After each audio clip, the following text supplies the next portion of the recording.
this school really, like, it's almost like one big family, and they're honestly kind of like second parents in a way.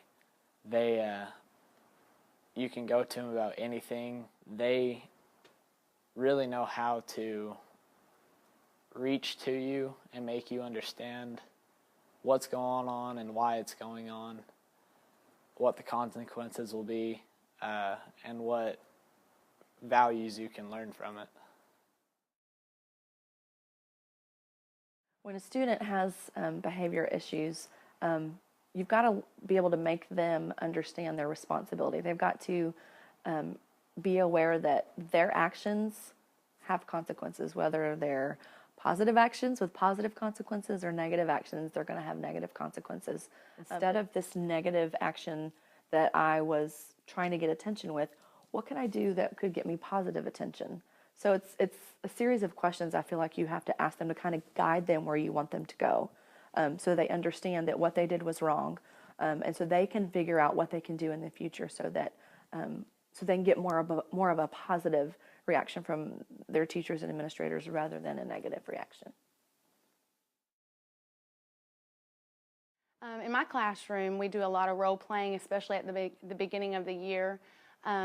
We set up certain situations where maybe someone's taken a toy from you or said something that was not nice and it hurt your feelings. So we set up a lot of scenarios, and I incorporate a tattle tree into my room. It's a paper tree that I put in the corner. It's kind of a spin-off of the tattle turtle.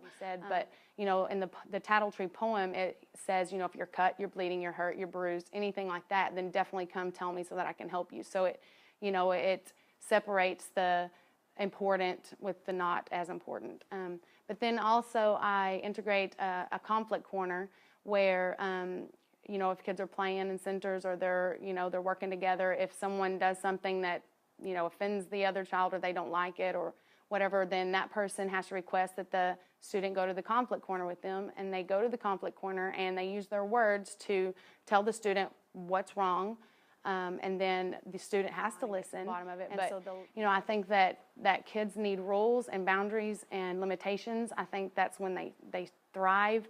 You know, when they know those rules, then I feel like that gives them the power, so they become empowered. So when they know that rule and they are faced with a choice, then they can either make the choice to follow the rule or not to follow the rule. I think that, that's important for them to be able to monitor their own behavior. And I tell them to let their brain work for them, because they know the rules. And if their brain works for them, then they're going to make successful behavior choices.